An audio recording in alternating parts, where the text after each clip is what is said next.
Hi sewing friends, this is Kim from Dorothy's Daughter. Welcome to my channel. Today I want to talk July makes, of which there were a lot this month. I think this is one of my most prolific months ever. And then August plans. But before I get on to those, after seeing this shirt that I made my grandson with the scorpions on it, and I said that I had made the one on the pocket from heat transfer vinyl, and that I had used my silhouette and heat press to put that on. So Marcia had asked me to, in the comments, had asked me to show those things. So I pulled out my silhouette Cameo here to show you, and I will also show you my heat press, and I'll put links to them below. So my silhouette Cameo, I have a silhouette Cameo 3, and this is my third one that I've had. I've upgraded with each generation. I'm hoping that you can see this in the camera. So this is a vinyl cutter. It cuts way more than vinyl though. It'll also cut fabric. You can put pens in there and cut paper, make cards, whatever. Basically, rather than having the little things that you slip in there like Cricut does, although I think they've expanded. At the time I bought my first silhouette, Cricut was very limited, but I think now they're kind of catching up. But it hooks up to your computer just the same as a printer. And so then you send the design to the cutter and it cuts whatever you like. So any clip art that you find or anything, you can use. The sky's the limit. That's what I really love about this, is that it's limitless. Basically it has two blade holders, so you can assign two different things, two different tasks. You can also put pens in there. There's an engraving tool, a embossing tool. So it's very, very versatile, and I absolutely love it. I do stencils, you name it. Sky's the limit. So this is the silhouette Cameo. They run around $250. Very similar to the Cricut, but I think a little more flexible in my opinion. So I have not seen the Cricut Maker though. Those maybe, I don't know. I'm not going to speak to that because I have not really seen one. I'd love to try one out. So Cricut, if you're listening, I'll try it out. Anyway, Cameo is one of my very favorite things. There's 4 things in my sewing machine that I absolutely would not live without: the silhouette Cameo, my sewing machine, my serger, and my heat press. Those 4 things are my main sources of crafting and creativity. Okay, so then I'm going to actually move this out of the way. So the heat press that I purchased off of Amazon, and there's absolutely nothing special about this one. It was about the cheapest one that they had. But you use Teflon sheets, you just put your design down, and then you lower this. It has a pressure setting right here. You can dial the pressure lighter or heavier. You set your temperature and time right there. And it does a good job of warming up the whole room, actually. So this is it. I think this was about $180, something like that. I will try to find this link again and put it on the description below if you're interested. If you're interested in more videos about that, please let me know, and I will be happy to show a project or two with it. On to my makes that I made in July. First up, we have the cooler bag that I made for my son-in-law. He has his birthday, and he has a brewing company, he and his brother and a few other guys. So I made him a cooler bag that he can put his beer into, and I did use the silhouette Cameo and the heat press to apply the logo onto the bag. The logo was an Adobe Illustrator file, which I converted to a PDF and then pulled into the Silhouette software and got the cut file from it. Very simple to do. I applied the logo to the pocket before sewing it. And then the other thing that was important, once you've applied heat transfer vinyl to a pocket or something before you sew. You have to keep that in mind when you're pressing. So I keep a Teflon sheet like these that are on my heat press. The ones I showed you a minute ago that are on my heat press. I'll grab one of those and I'll keep it at my ironing board, and I'll make sure that it's wherever the decal is, that it's covered by Teflon whenever I run the iron over it, because it will just melt right on your iron because it's vinyl. So it's meant to melt with heat. So I always protect it. So the next thing I made was a dress for the Minerva Makers blog, and they sent me some beautiful Floral Scuba. I think I talked about this dress already and was talked about the fact that I loved the fabric and I love the dress, and it turned out great. The Moneta pattern had some fit issues, but I worked them out. I am going to do a whole vlog about the Moneta pattern in the future. So I'm not going to talk a lot about how I figured that out, but for now. It was a bit of a challenge. Only pattern from Seamwork or Colette that I've ever had difficulty with fit. I don't know why. So I'll go into detail what the problems were and how I fixed them in a future vlog. I want to make another one and talk through the adjustments that I made.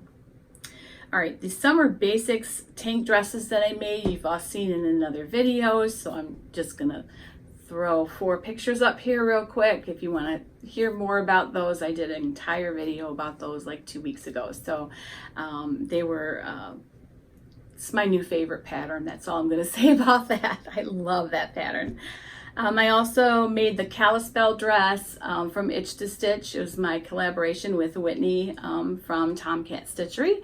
And I'm going to show a larger picture of the dress by request as I'm talking about it now, because I did get some comments that perhaps I should have shown a larger picture. So I will show a larger picture there. Great pattern, great fabric. I don't know that the pattern and the fabric were the best combination, but it turned into a lovely dress. And if you want to watch the video on that, it was 2 weeks ago. I'm not sure now what week I am in because I'm recording this ahead. So I also made a romper for my granddaughter who turned 10. This is the Isla romper and dress from and jumpsuit. You know, you can also do a long jumpsuit from Little Lizard King Patterns. Wonderful pattern company, easy to follow directions, super simple. Would be a great project for a beginner. So if you're a beginner and you have a little girl, I think the pattern goes from 12 months to 14 years. So if you have a little girl and you're a beginner, or even not a beginner and you just want something cute for your little girl, that's a great pattern. And then you've all seen Sammy's shirt. Last week I did a video on that, my little scorpion lover, and here that is again. And please go ahead and watch that whole video on the creating your own fabric print with ink video. Is all about this shirt. And then I also will have finished our t-shirt that we're making in Friday Sewing School, which I'm going to finish here on camera in just a little bit as I record the next episode of Friday Sewing School. So all in all, that was 10 things for July, and that's a pretty prolific month. I'm not sure, it didn't feel like I made that many things. It's just that we have so many birthdays in July. So it's almost like May or Christmas around here. So that is why I was so prolific. So now on to my August plans. Minerva sent me some gorgeous denim, which I am going to make Tessa jeans out of. Tessa jean pattern is from Seamwork, and I have not tried it yet, but it looks like a wonderful pattern. They're high-waisted jeans with a tapered leg. And usually Seamwork fits me really well. So I'm kind of excited to see how these jeans end up in the fit department. So more on those later. There will be a blog post on those on Minerva Craft blog. Not sure of the date of that one yet. This is some fabric I got from Fabric Mart a while ago, and this is going to be a Tessa Sheath dress for fall. And this is a Love Notions pattern. I've made a ton of these before, and I love the fit of this dress. It's very slimming, and it has shaping in the seam in the back. So while it doesn't have fisheye darts, it has built-in shaping to the seam, and so it's a great fit, and should really give that pattern a try. I love it. So this should be a great print for fall, I think. I've decided that my colors for fall were going to be, I have two neutrals because I'll never omit black from my wardrobe. I love wearing black. So black and navy, teal, coral, purple, and gold. So this will definitely fit right in there with that color scheme. I'm not exactly doing a capsule just yet. I'm warming myself into it, but I am going to try and pick things in the same colorway so that I can mix and match, and it'll be, I need to refresh some of my jewelry, so I think it'll be really neat to go jewelry shopping knowing that I have those colors in my wardrobe. Make it easier to ask for things for Christmas too, maybe, huh? I got this little ditzy floral from Joann's when they had it on sale, and I'm going to make some Carolyn pajamas out of this from Closet Case. I'm going to make the short ones, the summery ones, and I've been wanting to do that for a while, so I think August is the time. So that's going to be a project that I have coming up. And then I have some swimsuit fabric. I'm going to be taking a trip to Mexico in March, so it's not too soon to start thinking bathing suits. I have some lovely activewear lycra from Fashion Fabrics Club. Great, it's a great fabric. And when I went to Fabrictopia, not in April, but and if you want to watch my Fabrictopia video, I'll try and link it here somewhere. I purchased this fabric. I think I paid $13 a yard for it. For good swimsuit fabric, that's really, really good. So this is great. It's nice and thick. I will line it, but depending on who you are and whether or not you need extra lining up top or not, you might not need to line it, but I love this fabric. I purchased it at Fabrictopia. Fabrictopia is in San Antonio. It's a warehouse.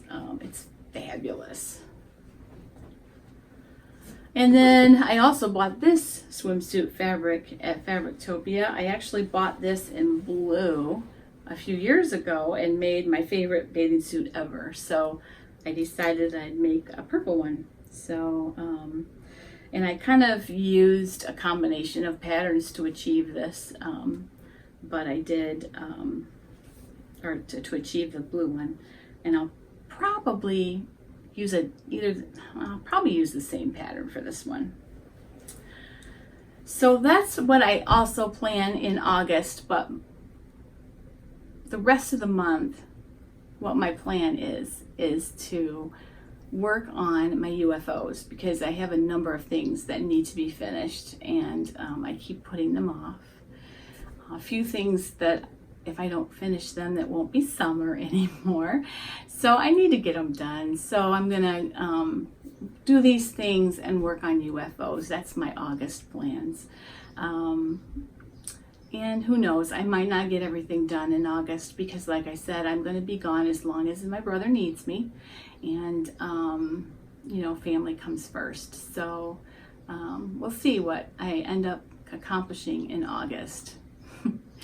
I also have a tunic that I'm making. It's a pattern by Love Notions that Karina and I she's from Lifting Pins and Needles.